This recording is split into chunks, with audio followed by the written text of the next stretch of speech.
प्रियजन, आज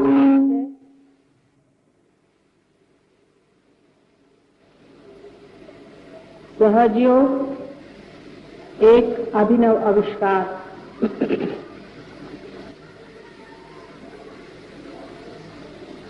वास्तविक जो चीज स्थित है, जो है ही, उसका आविष्कार कैसे होता है। जैसे कि कोलंबस हिंदुस्तान खोजने के लिए चल पड़ा था, तब क्या हिंदुस्तान नहीं था? अगर नहीं होता तो खोज किस चीज की कर रहा था? सहजयोग तो है ही, पहले ही से है, उसका पता सिर्फ अभी लगा है। सहजयोग ये परम तत्व का अपना तरीका है, ये निसर्ग का अपना एक अनूठा तरीका है। यही एक ही मार्ग है जिससे मानव जाति को उत्क्रांति से, इवोल्यूशन से उस आयाम में, उस डायमेंशन में पहुंचाने का एक तरीका है, एक व्यवस्था है, जिससे मानव उस चेतना से परिचित हो जाए, उस चेतना से आत्मसात हो जाए, जिसके सहारे ये सारा संसार, सारी सृष्टि और मानव का हृदय भी चल रहा है।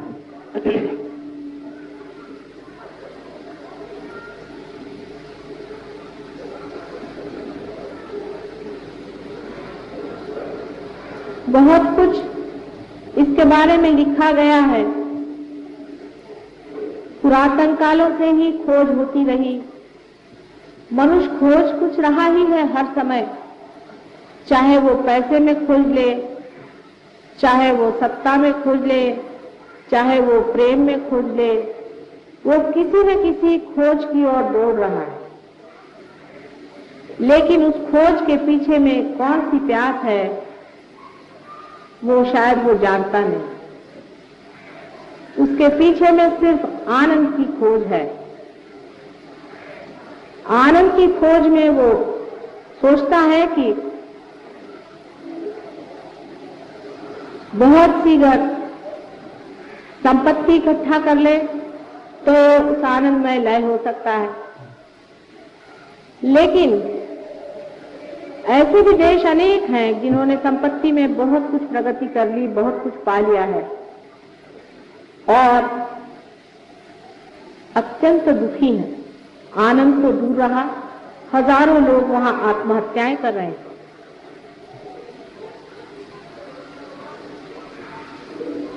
सारे खोज के पीछे में आनंद की प्यास आपको घसीटे चली जा रही है किसी अज्ञात की ओर।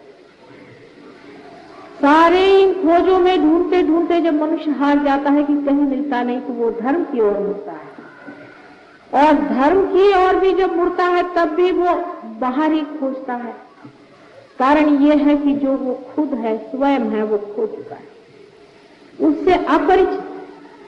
इसलिए अपने से मनुष्य भागता है, हर समय अपने से भागता है। 2 मिनट अपने साथ नहीं बैठ पाता।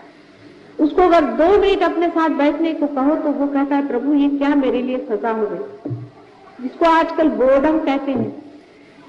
आदमी अपने से इतना क्यों हुआ है। सोचने की बात है कि मनुष्य अपने से इतना क्यों जोरों से भागा चला जाता है।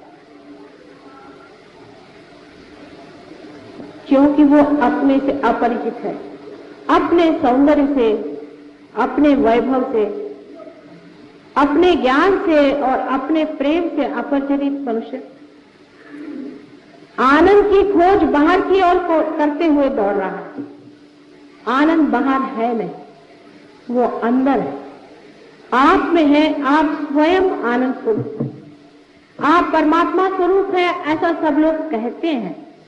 सिर्फ बातें करने से ही ये बात पूरी होने वाली है। मराठी में कहते हैं, बोला था तो भात, बोला की तो कड़ी।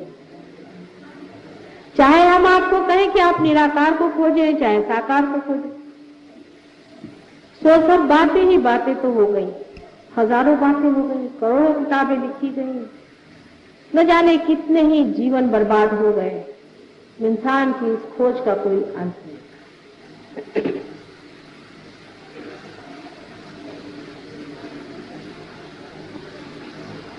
मनुष्य जो कुछ भी सोचता है अपने मन से, वो मन के दायरे में, लिमिटेशंस में सोचता है। मन से परे की जो बात है वो इस मन से समझने वाली है नहीं। अब जैसा मेरा भाषण भी है, ये भी आपके लिए सिर्फ बातचीत ही है, ये भी एक बातचीत ही है, क्योंकि इस बातचीत से आप उस परमात्मा को नहीं जानते। जितनी भी इस पर मैं बात करती जाऊं उतने ही आपके मन पे इसका बोझा बनता जाएगा। अगर मैं कहूं कि कोई बोझा न रखो तो उसका भी बोझा बनते जाएगा। इसी तरह की व्यवस्था परमात्मा ने हमारे अंदर कर दी है कि मन से हम जो भी करेंगे तो बोझिल हो जाएगा और उस बोझे के नीचे हम दबे हुए उड़ नहीं सकते वहां पर जहां पर हमें जाना। इसीलिए खोज आज तक अधूरी ही रही है। लेकिन नवनिर्माण की बात मैं आपसे करने वाली हूं, सिर्फ बात ही नहीं, इसका आविष्कार जो कि खोज निकला है। उत्क्रांति के मार्ग में ऐसा ही होता रहा है कि कोई प्राणी अति विशेष स्पेशलाइजेशन में या विशेषज्ञ हो गया तो वो डूब जाता है, खत्म हो जाता है। उसी तरह से मनुष्य का भी हुआ जा रहा है कि इतना ज्यादा आपस की जो विरोध और कंपटीशन चल रही है, उससे मनुष्य ने भी अपने दिमाग को इतना ज्यादा विशेषज्ञ कर लिया है कि वो फटा चला जा रहा है उसका दिमाग। और एक अब नया तरह का मानव आने की जरूरत है जो इस मन से परे उस शक्ति को जान ले, जो इस मन को भी चलाता है और इस हृदय का भी स्पंदन करता है। उस शक्ति को जानने के बारे में कितनी ही बातें आप करिए और कितना ही उस पर प्रयत्न करें, आप वहां नहीं पहुंच सकते। ये बात निसंदेह, ऐसे तो सभी ने यही लिखा है जो मैं कह रही हूं, कोई मैं ऐसी विशेष बात तो कह नहीं रही। नानक जी को आप पढ़ें, कबीरदास जी को आप पढ़ें, आप वशिष्ठ को पढ़ें, गुरुओं के गुरु जनक के बारे में आप पढ़ें।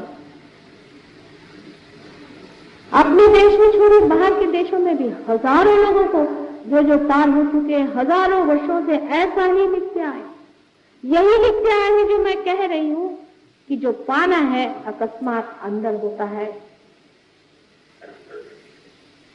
लेकिन वो भी बेचारे कहते ही रह गए, क्योंकि शायद वो भी इसे खोज नहीं पाए। लेकिन अगर वो नहीं खोज पाए थे, इसका मतलब ये नहीं कि वो कुछ कम थे। अगर कोलंबस हिंदुस्तान नहीं खोज पाया था, इसका मतलब ये नहीं कि वो कोई कम था। और बाद में जिन लोगों ने उसे खोज लिया है, उन्होंने कोई उनको नीचे गिराने के लिए नहीं खोजा था। ये एक सामूहिक खोज रही है। आप लोग सब अलग अलग होकर के सोचते हैं, तब इस तरह से बात बहुतों के दिमाग में आती कि माता जी कुछ अलग ही बात कर रही। नहीं, मैं इन सब खोजों की खोज का ही पता आपको दे रही। आज तक अत्यंत कष्ट उठा करके न जाने कितने ही मानव मैंने इस पर ध्यान दिया है। साइकोलॉजिस्ट ले लीजिए, बायोलॉजिस्ट ले लीजिए, बड़े बड़े साइंटिस्ट ले लीजिए, वे भी एक हद तक जाकर के हार चुके। बहुत बहुत संत और जो महंत हो गए, रियलाइज हो गए, वो लोग भी पा लिया लेकिन दे नहीं पाए। इसका कारण समय। परमात्मा के लिए समय अनंत है। हम लोग उसे ऐसा सोचते हैं कि जो लोग पीछे हो गए और जो लोग आगे हो गए, जो मर गए तो बड़े हो गए। कौन मरा है, मैं ये पूछना चाहती हूँ। कोई मरता ही नहीं। जितने भी मरते हैं परलोक में बैठते हैं और वापस यहाँ लौट आते हैं, फिर परलोक में बैठे वापस यहाँ लौट आते हैं। प्राणी मात्र से कुछ कुछ लोग मनुष्य हो जाते हैं, लेकिन अधिकतर मनुष्य परलोक से वापस यहाँ पर और यहाँ से फिर परलोक, यही आना जाना लगा हुआ है, कोई मरता नहीं। तो हो सकता है कि आप में से जो आज यहाँ बैठे हुए लोग हैं, ये भी जन्म जन्मांतर की खोज लिए हुए आज यहाँ पहुंचे हुए हैं और वो पा सकते हैं। और अगर आप पा सकते हैं तो उसमें इतना वाद विवाद क्यों? एक साधारण सी बात जो मुझे बड़ी बचकाना सी लगी, बहुत ही बचकाना सी बात है कि लोग हर एक चीज का राजकारण बना लेते हैं। एक मां खाना खाने को दे रही है, उसका भी राजकारण बनाने से कैसे कार्य बनेगा? ये राजकारण नहीं, ये सत्य है, ये तथ्य है। ये बहुत बड़ी खोज हुई है।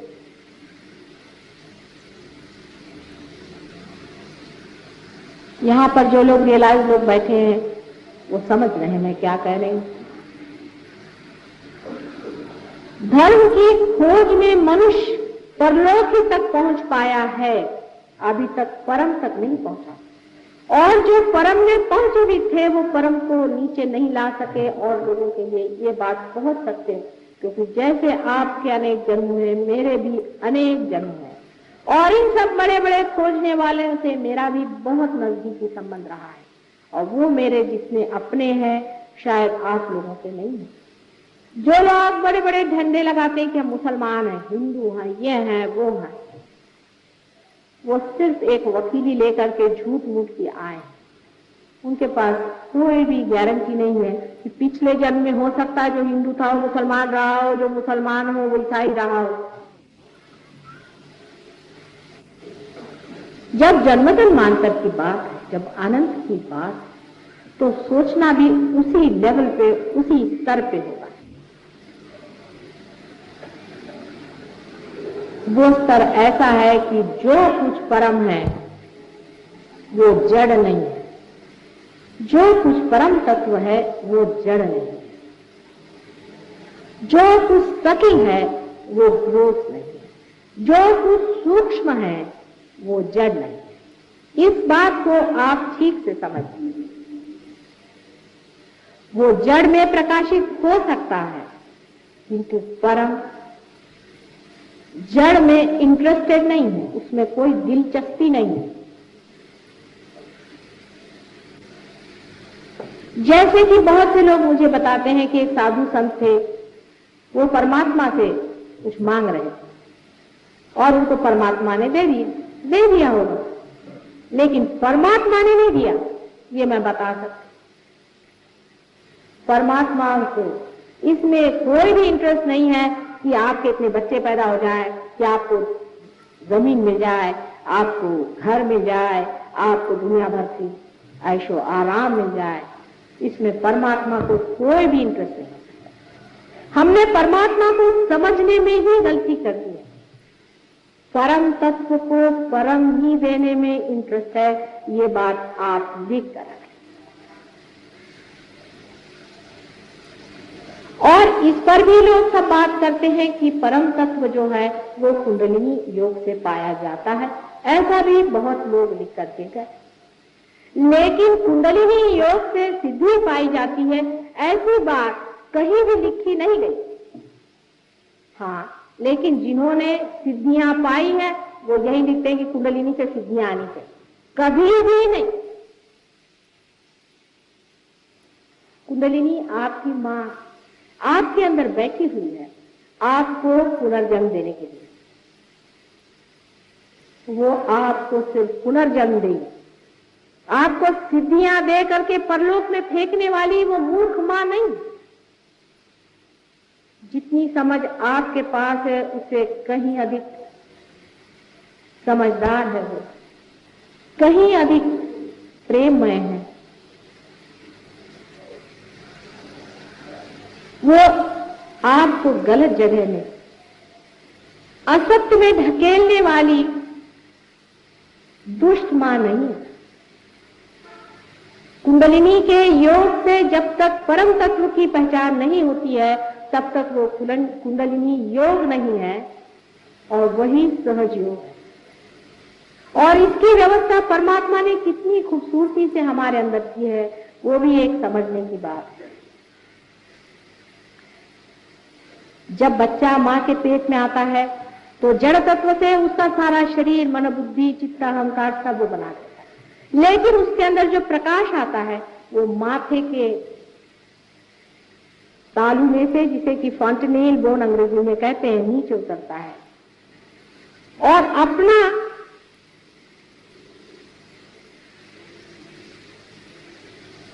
ब्रेन, मस्तिष्क, जिसका आकार त्रिकोणाकार एक प्रिज्म के जैसा है, उसमें से यही शक्ति गुजरते वक्त 3 हिस्सों में बट जाती। ये सब परमात्मा ने किस खूबी से किया है, ये जानने के लिए यहां अगर कोई डॉक्टर हो तो वो समझ सकता है। इसी को हम सिंपैथेटिक और पैरासिम्पैथेटिक नर्वस सिस्टम कहते हैं। हमारे शरीर के अंदर 2 ऐसी शक्तियां विराजमान हैं कि जिसके बारे में हम बहुत कुछ कम जानते हैं और जिसके बारे में हमें पता लगाने में बड़ी दिक्कतें होती हैं, खास करके पैरासिम्पैथेटिक नर्वस सिस्टम। अपने योग शास्त्र में इसे सुषुम्ना और ईड़ा और पिंगला ऐसी 2 सिस्टम्स बताएंगे। ईड़ा और पिंगला ये दोनों ही अपने शरीर में सिंपैथेटिक नर्वस सिस्टम का उद्भव करते हैं, माने उसका जड़ तत्व जो है वो सिंपैथेटिक नर्वस सिस्टम। अब ऐसा समझ लें कि परमात्मा ये पेट्रोल अपने सर में यहां से भर देते हैं और पेट्रोल भरते वक्त वो कुछ ऐसी घटना घटित होती है कि प्रिज्म के अंदर से गुजरने वाले उनके किरण आपस में इस तरह से आ करके और फिर मुड़ जाते हैं, जिसे डिफ्लेक्ट होना कहते हैं, और फिर नीचे जा करके उनकी ईड़ा और पिंगला ऐसी 2 नाड़ियां बनती हैं और जो बराबर बीचों बीच शिखर पे से बीचों बीच उतरने वाले किरण आपकी कुंडलिनी बन करके जो त्रिकोणाकार अस्थि अपने मज्जा तंतुओं के नीचे बना हुआ है उसमें वास करते। इसे एक बात तो जाहिर हो गई कि हमारी कुंडलिनी जो है वो ऐसी जगह बैठी हुई है जिसका संबंध सेक्स से कुछ नहीं। अब आप अगर किताबें पढ़ें तो कुंडलिनी शास्त्र पे आप सब जान जाइएगा कि ऐसा होता है, वैसा होता है, ये है, वो है, लेकिन कुंडलिनी को उठाने वाले जो बहुत कुछ मुझे भी मिले हैं और मैंने भी जाने हैं, वो सब सिंपैथेटिक पे आपको ले जाते हैं, सुषुम्ना में उठाते नहीं है। उसकी एक पहचान है, अगर आपके अंदर कोई डॉक्टर हो तो समझ लेगा इस बात को जो मैं कह रही हूं कि पैरासिम्पैथेटिक नर्वस सिस्टम सुषुम्ना नाड़ी है जो कि बीचों बीच है, और उसकी पहचान एक है कि जब कुंडलिनी उठती है तो आंख की पुतलियां बड़ी हो जानी चाहिए। ये तो साधारण बाहर की पहचान है। किसी भी डॉक्टर से आप पूछ लें कि जब पैरासिम्पैथेटिक नर्वस सिस्टम एक्टिवेट होती है तो पुतलियां डायलेट होनी चाहिए। और बाहर भी हम आपको दिखा सकते हैं अगर आपकी नजर खुली हुई हो तो, क्योंकि आज तो हर एक चीज का आपको कोई ना कोई प्रूफ ही देना पड़ता है, नहीं तो कुछ समझ में नहीं आती बात है।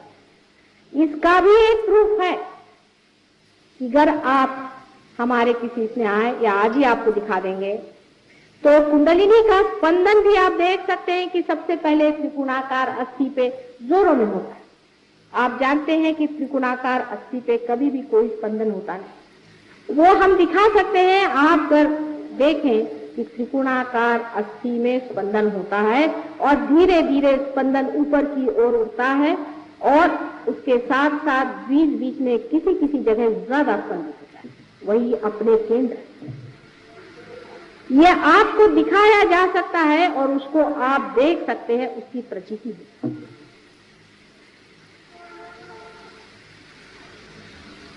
जब कुंडलिनी सुषुम्ना से उठेगी तभी आप पार हो सकते हैं, लेकिन इसके लिए परमात्मा ने न जाने क्यों एक बड़ी जबरदस्त कंडीशन लगा दी। एक बड़ी भारी अटकल है, उसमें जो देना ही पड़ेगा वो ये है कि कुंडलिनी सुषुम्ना पे तभी आएगी जब परमात्मा का असीम प्रेम उस आदमी में उतर पड़ेगा। जब तक वो प्रेम मनुष्य में उतरेगा नहीं, कुंडलिनी उठने वाली नहीं है, चाहे आप कुछ करें।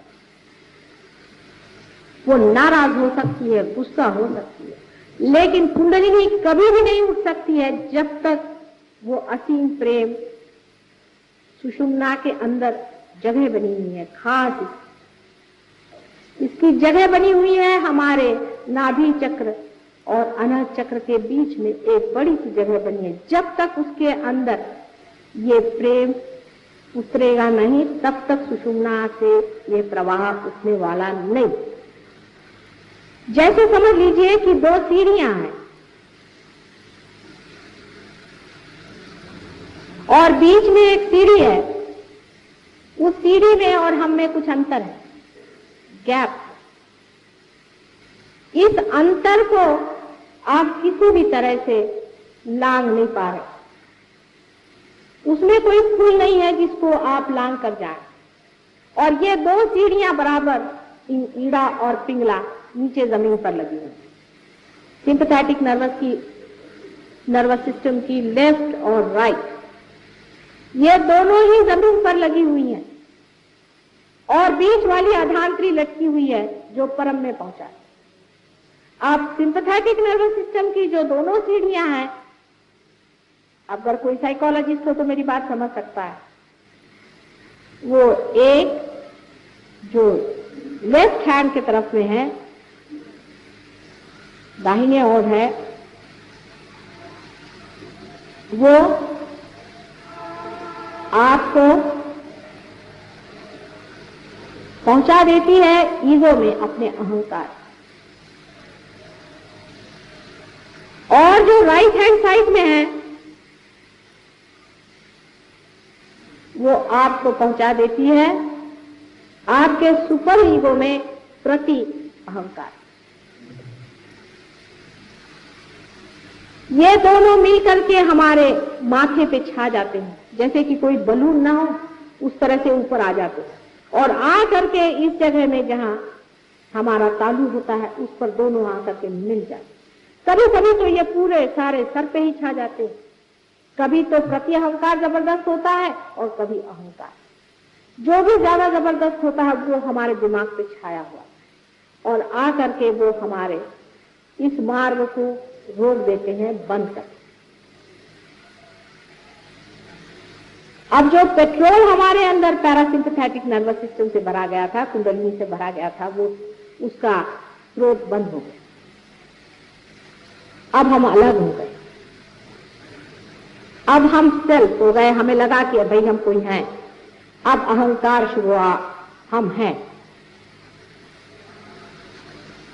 अब यही भागने का, अपने से भागने का कारण, क्योंकि हम जो हैं वो हमको हम जानते ही नहीं कि हम क्या।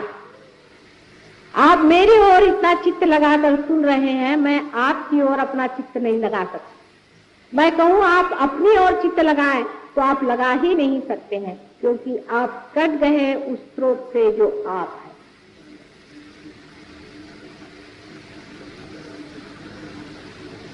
एक जो प्रति अहंकार है, सुपर ईगो है, उस पर बोझे जितने भी हमारी ओर से पड़ते जाते हैं, हर तरह के बोझे, उसको आप कह सकते हैं इस तरह के बोझे जिसमें हम अपने सिखाते हैं कि ये करो, वो करो, ऐसा नहीं करना चाहिए, वैसा नहीं करना चाहिए, ऐसा नहीं करना चाहिए, इधर नहीं जाना चाहिए, वो नहीं खाना चाहिए, इस तरह की चीजें। या ऐसा कहें कि हम बड़े बड़े भाषण देते हैं लोगों को, आपको हिंदुस्तानी बनना चाहिए, आपको जापानी बनना चाहिए, आपको इससे नफरत करनी चाहिए, उससे नफरत करना चाहिए, हम हिंदू हैं, हम मुसलमान हैं, ईसाई हैं, आदि तरह के सब जितने, जिसको कंडीशनिंग कहते हैं, बोझ से ये सुपर ईगो जो है सब। और जो अहंकार है वो ये कहता नहीं हम तो ये हैं, हमें ये करना चाहिए, वो करना चाहिए। जो कहता है नहीं करना चाहिए वो तो सुपर ईगो, और जो कहता है करना चाहिए वो ईगो। असल में हम न तो कुछ नहीं करते हैं, न तो हम कुछ करते हैं। करने वाला तो कोई और ही है, बेकारी में बचखानापन है। करने वाला अपना काम तो करता ही है और करेगा ही, लेकिन यही जड़ता हमारे अंदर दोनों है कि हम उस पेट्रोल को इस्तेमाल करते हैं इन दोनों ईड़ा और पिंगला से, अपने सिंपैथेटिक नर्वस सिस्टम से, उससे हम अपने को कंडीशनिंग कर लेते हैं, बोझे में डाल लेते हैं। बीचों बीच सुषुम्ना नाड़ी।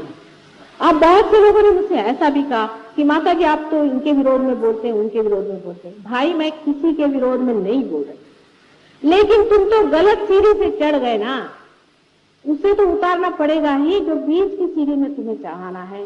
इसमें किससे मैं विरोध कर रही हूँ, मेरी समझ में नहीं आता कि इसमें किससे विरोध करके मुझे क्या करना है।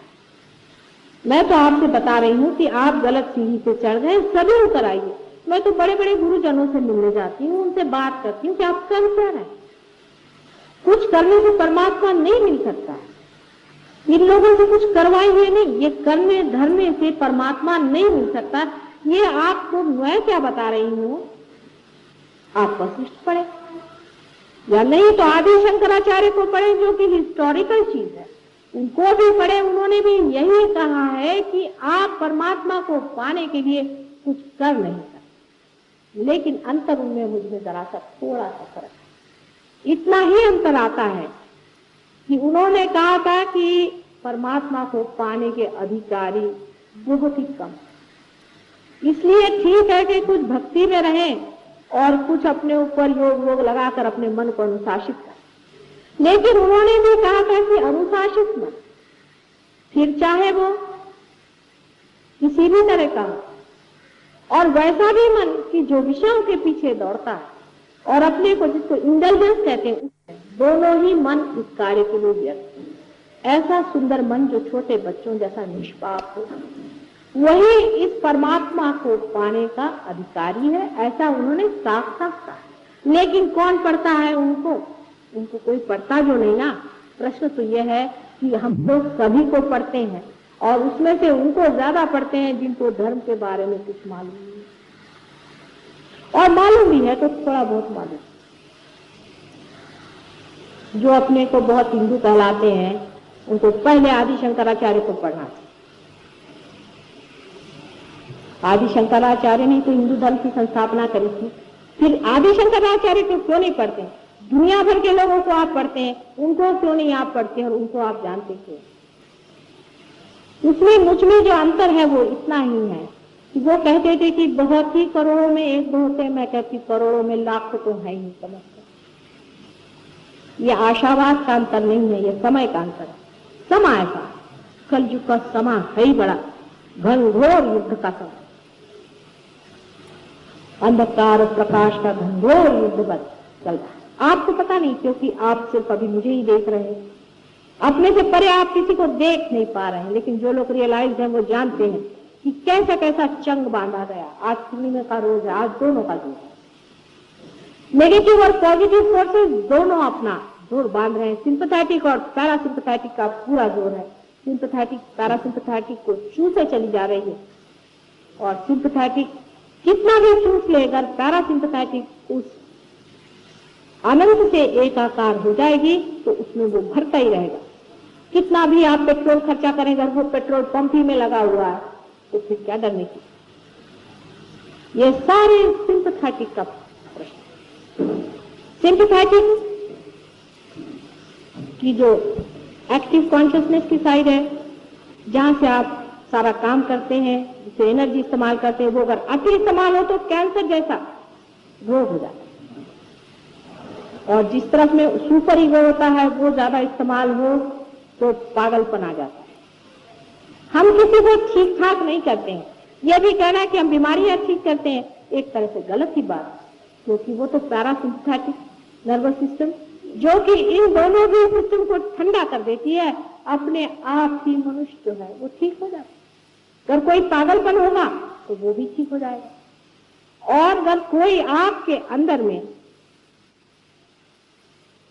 ओवर एक्टिविटी से कैंसर जैसा रोग होगा वो भी ठीक है। कैंसर का इलाज सिर्फ सहज योग, और कोई उसका इलाज संसार में नहीं है, ये बात सिद्ध हो जाएगी। हम जानते हैं कि थोड़े दिन में बिल्कुल ये बात सिद्ध हो जाएगी। और हमने बहुतों का इलाज भी जो किया है कैंसर का, वो भी लोग यहाँ बैठे हुए हैं, वो भी बता सकते हैं। तो भी एक बात पहले और शुरू से ही कह रही हूं कि चित्त हमारा कहाँ है? चित्त क्या उस कैंसर पे है जो इस शरीर को जर्जर किए हुए है, जो कि जड़ है। हमारा चित्त अगर चैतन्य पे है तो चैतन्य की बात सोचनी चाहिए। जब तक हम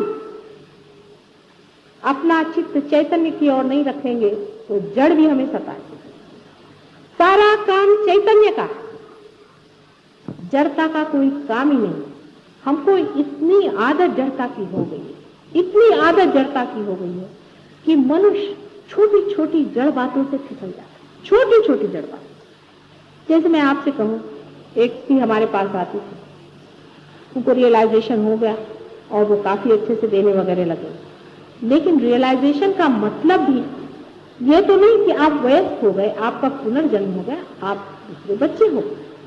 अब उनको आगे बढ़ना चाहिए, उस पर उनका चित्त, मेरा लड़का जो है वो ठीक हो जाए, मेरे बच्चे जो हैं वो ठीक हो जाए, मेरा पति जो है उनका ठीक हो जाए, फिर थोड़ी देर मेरे पैसे का मामला ठीक हो जाए। चित्त कहाँ है? चित्त आप रियलाइज हो गए तो भी चित्त वही है जिसे आप छोड़ के आए हैं। जिसने चैतन्य पे चित्त रखा है वो बहुत ऊंचा उठ गया है। आपके बीच में भी ऐसे लोग बैठे थे जो बड़े ऊंचे, सब देवता स्वरूप है। ये लोग वंदनीय है। यही देवताएं हैं, इन्हीं को देवता कहना चाहिए जिनका रीबर्थ हो। बेकार की बातें करने वाले लोगों से झगड़ा करने की किसी को भी कोई जरूरत नहीं। जिनको आना हो आए, नहीं आना हो नहीं आए, उनसे झगड़ा करने और वाद विवाद करने का आज समय रहे नहीं, क्योंकि वो लोग वाद विवाद ही करते रहेंगे। क्योंकि शंकराचार्य ने भी कहा था ना कि निम्न कोटि के लोग हैं, उनको तो ठीक है वो अपने किसी तरह से अपने मन को अनुशासित करें और किसी तरह से अच्छे से रहे, चोर चकोरी से बचे, एक अच्छे सामाजिक घटक बन के रहे। किंतु परम में पाने वाले लोग, परम की ओर दृष्टि रखने वाले लोग ऐसी चीजों से संतुष्ट होने वाले नहीं। जब तक परम आपने पाया नहीं, आपको मेरे ऊपर भी बिल्कुल विश्वास नहीं करना चाहिए। इस ढकोसलेबाजी की बिल्कुल जरूरत नहीं। किसी भी चीज आपको कोई भी बताए, आप कुछ विश्वास न करके पहले अपने अंदर पा लीजिए, तभी आप मेरे ऊपर भी विश्वास। यहां कोई बाजार खोलना नहीं है, पैसा कमाना नहीं है, नाम कमाना नहीं है, सिर्फ मुझे यहां मनुष्य का परिवर्तन करने का है। और इस जन्म में नहीं हुआ तो अगले जन्म देख लेंगे, हम तो हमें अनंत में ही रहने की आदत की है। लेकिन अब भी ये सोच लेना चाहिए कि जो कोई मर चुके तो मर चुके हैं, उनकी बातें लेकर के न दोहराइए, चित्त अपनी ओर रखिए। शायद हो कि उनमें से आप एक हो जिन्होंने कुछ कुछ लिख दिया था, हो सकता है कि आप ही वो बड़े भारी लोग हो जिन्होंने कि बहुत कुछ लिखा और आज फिर यहाँ जन्म लेकर के आए हैं अपना दावा लेने। जो हो चुका तो दी।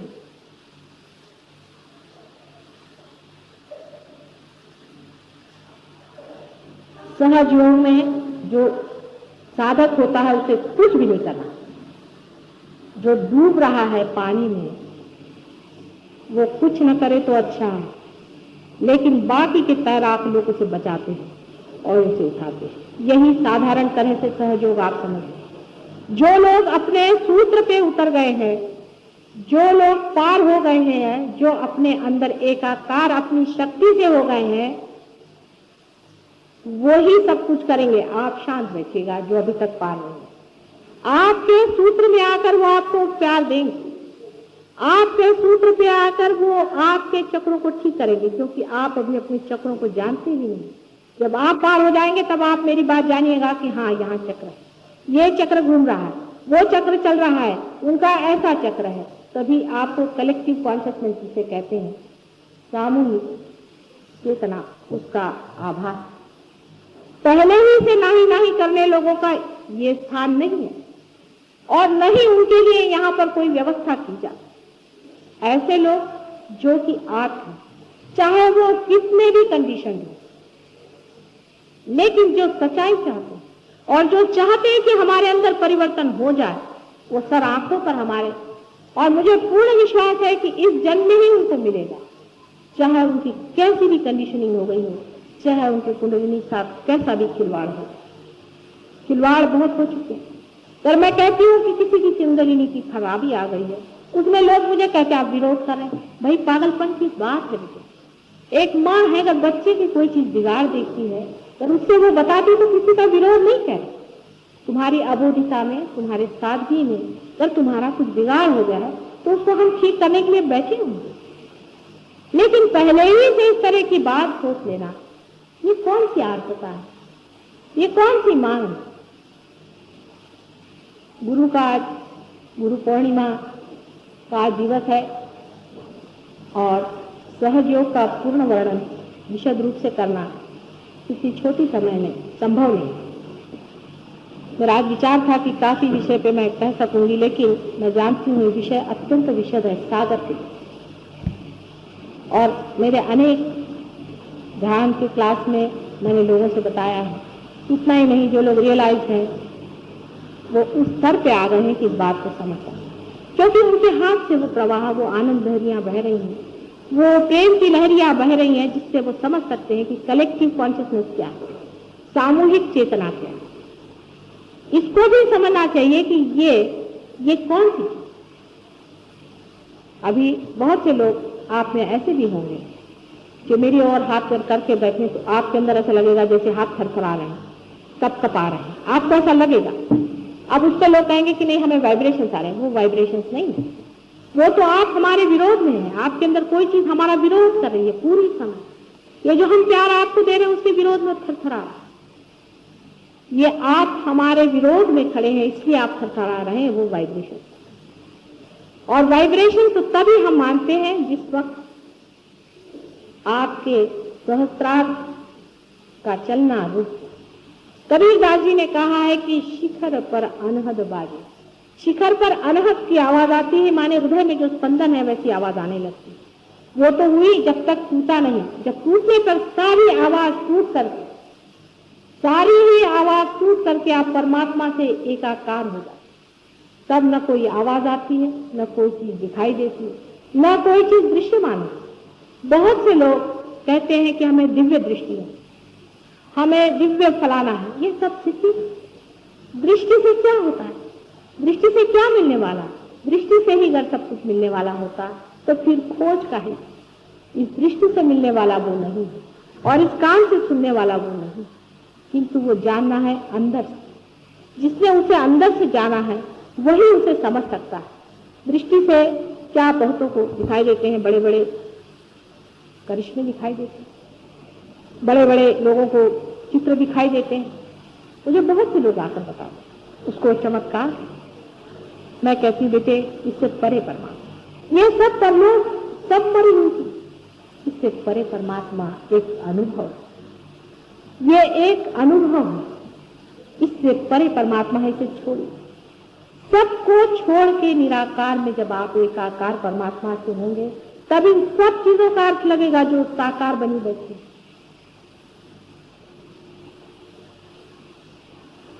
इस आनंद लहरी से लोगों ने बहुतों को ठीक भी किया, बीमारियां ठीक हुई। लेकिन सबसे बड़ी जो चीज हुई है जिसका मुझे बहुत आनंद है कि 10 आदमी पार भी हो गए, सब ने मिलकर सामूहिक क्या पार हो।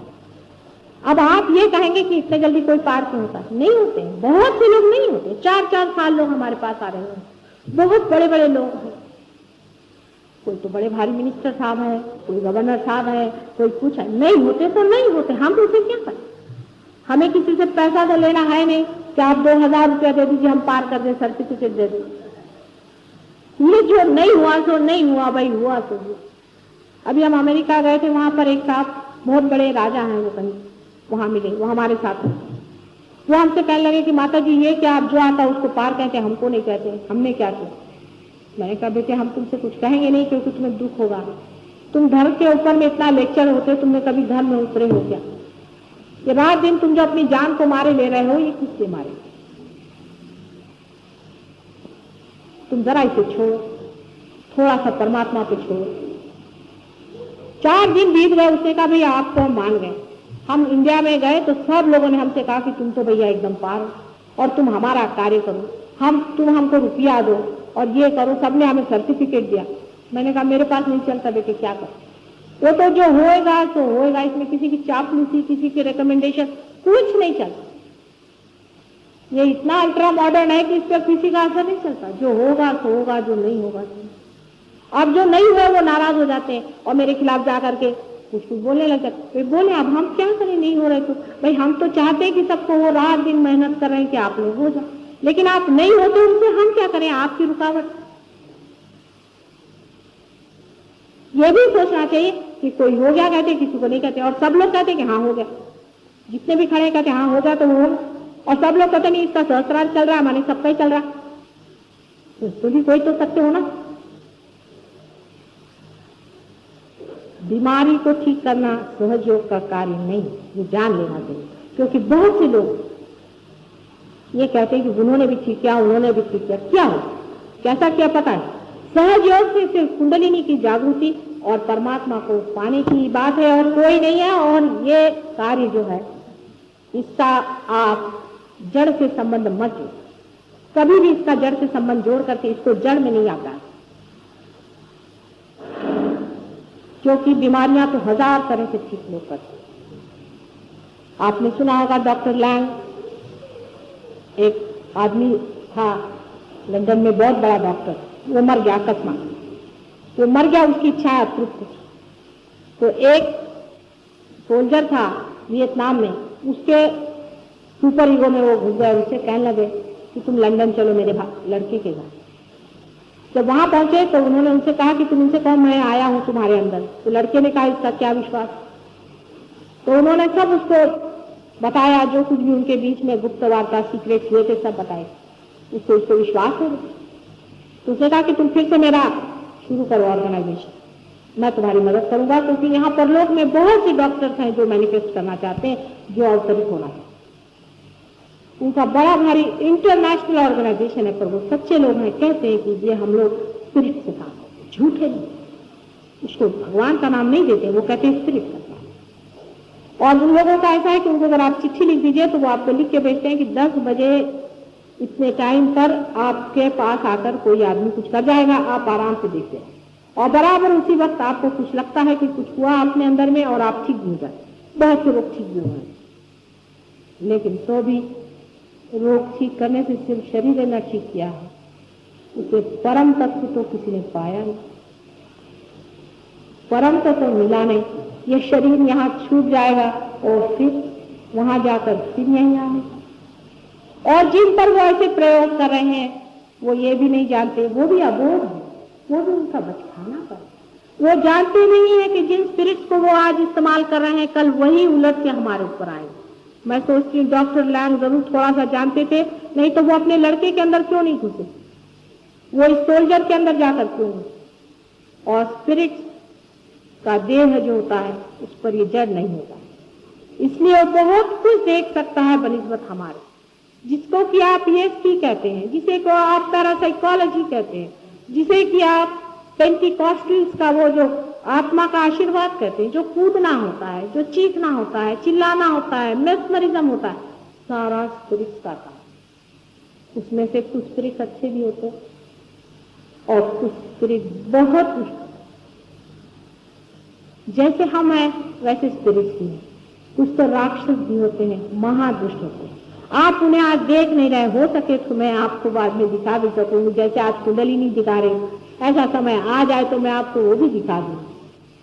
लेकिन है, उनका वास्तव आप देख सकते हैं, उनका असर आप देख सकते हैं। और हर एक रिलीजन में उनके बारे में लिखा है। हिंदुओं में सुरासुरों की बात लिखी, जो है तो है। जब आप पॉजिटिव की बात करेंगे तो नेगेटिव आपको दिखाना पड़ेगा कि ये नेगेटिव है, पॉजिटिव है। जो धर्म और अधर्म की बात नहीं कर सकता है वो हवाई बात। सिर्फ धर्म की बात करने से कैसे होगा, धर्म भी है और अधर्म भी है, उसकी पूरी सारी देखा है। जो धर्म है अधर्म नहीं हो सकता और अधर्म है वो धर्म नहीं हो सकता। इसका कंफ्यूजन कलयुग की वजह से कर दिया। लेकिन ऐसी बात नहीं है, जो नेगेटिव है वो नेगेटिव है, जो पॉजिटिव है वो पॉजिटिव। जो नेगेटिव चीज है उसको समझ लेना चाहिए। नेगेटिव का मतलब है मरी, डेड, सिंपैथेटिक में बैठी, लिबिडो से गई हुई, वो है। और उस नेगेटिव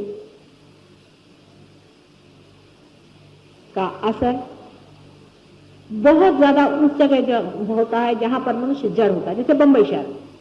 हम लोग बहुत जड़ है बंबई शहर, रात दिन पैसों की ठनका, इलेक्शन के झंडे, इन सब चीजों में इतना चित्त उलझा रहता है रात दिन।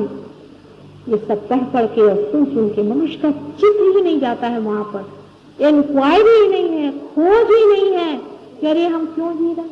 क्या यही सब पढ़ने के लिए उसने गुंडे ने वहां मारा, वहां जाके निदर्शन हुए, उन्होंने जाके उनकी बुराई करी, उन्होंने जाके उनसे ऐसा किया, क्या यही सब पढ़ने के लिए हम संसार में हैं? मनुष्य का विचार ही उधर नहीं जाता।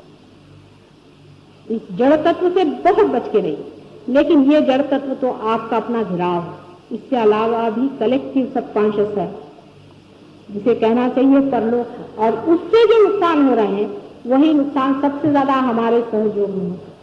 और जिस आदमी पर ऐसा कुछ हो गया हो उसके लिए बहुत कठिन हो जाता है कि वो सहयोग में परमात्मा को पाए। इसमें दोष हमारा नहीं बिके, सच बात है, हमारा इसमें कोई भी दोष नहीं। दोष ना आपका है ना हमारा है, थोड़ा आपके कर्मों का जरूर होगा, नहीं तो आप ऐसी जगह क्यों गए जहां पर जा करके आप पर ऐसा दोष लगे।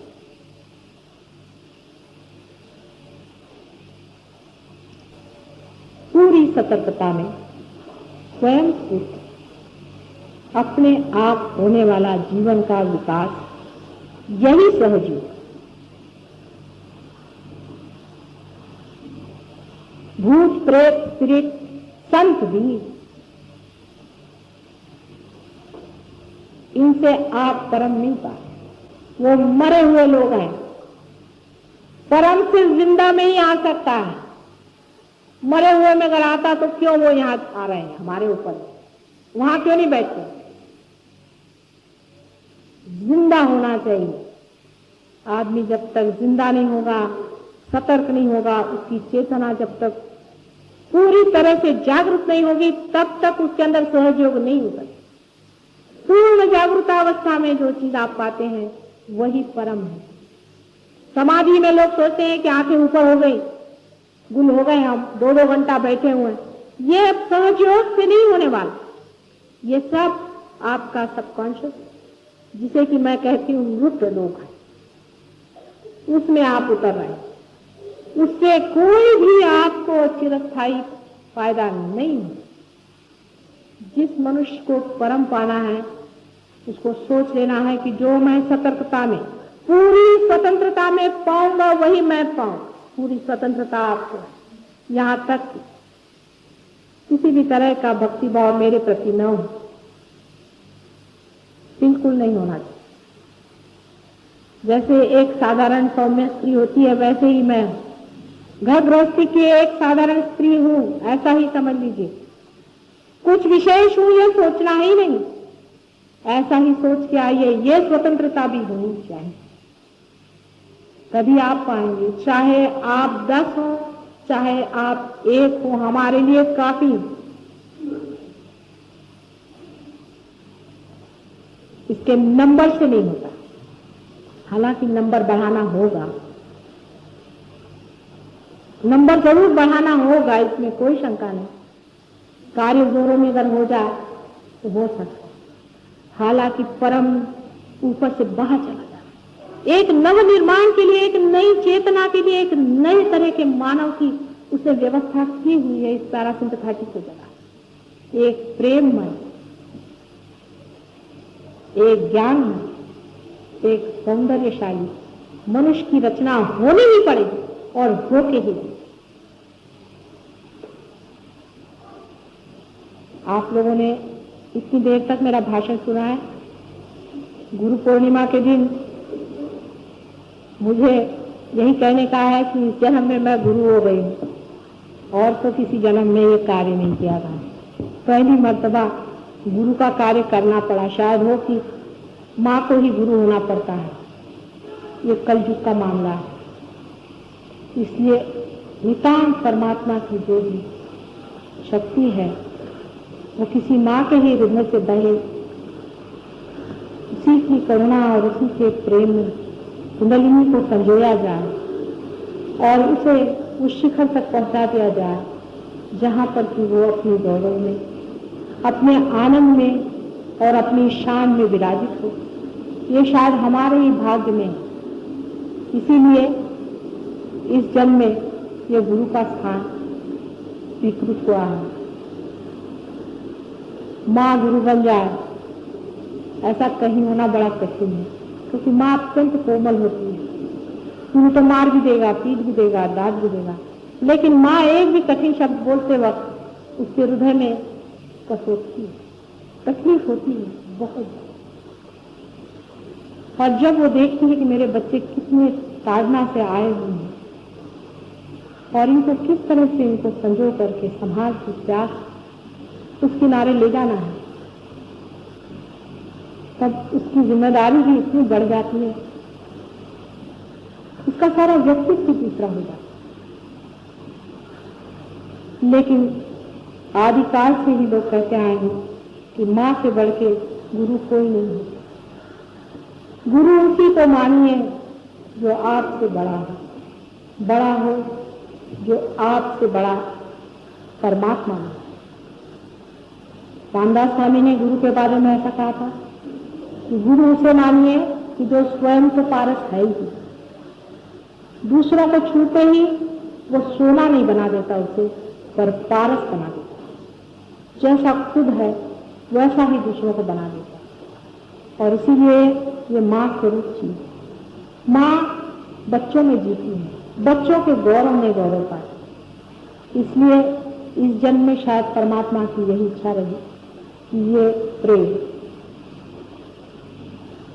और ये ज्ञान एक माँ के अंदर से आपको मिले।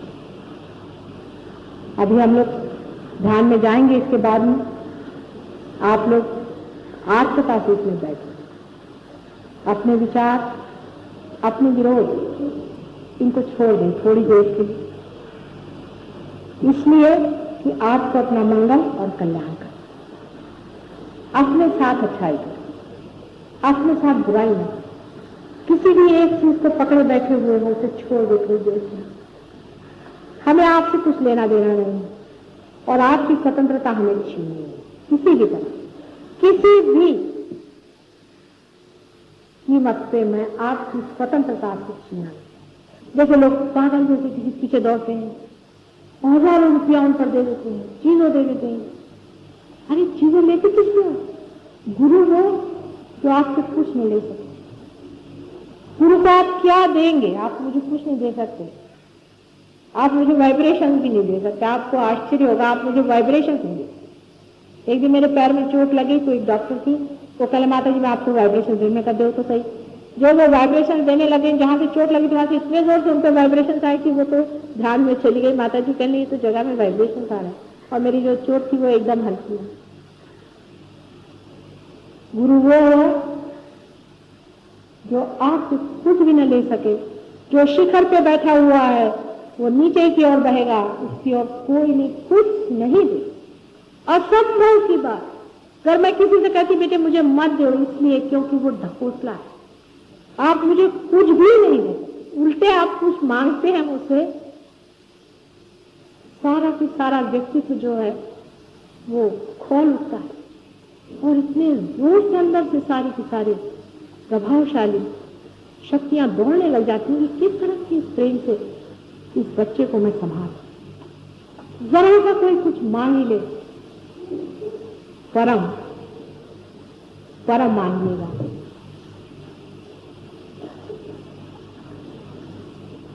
आज के गुरु पूर्णिमा के दिन मेरा आपको सबको बहुत बहुत आशीर्वाद, और जितने रियलाइज लोग हैं उनको विशेष रूप से, और उनको यही विनती है कि जैसे आपने पाया है दूसरों को देने का पूरा प्रयत्न, उनको भी इस ओर लाने का प्रयत्न। हो सकता है वो लोग आपसे नाराज हो जाए, गुस्से हो जाए, मारेंगे, पीछे, ये कुछ भी नहीं है, इससे कहीं अधिक हमने सहा हो, इसलिए कुछ भी नहीं, वाद विवाद करेंगे, आपको नहीं मानेंगे, कोई हर्ष नहीं, छोड़ दीजिए। जो आपको मानते हैं उन्हीं पर ही अनुग्रह करना, यही कुछ रंग देना है, यही आप दे सकते कि मेरा प्यार संसार में सब जगह पहुंचे और घर घर दीप जाए। बहुत बहुत आप सबका धन्यवाद।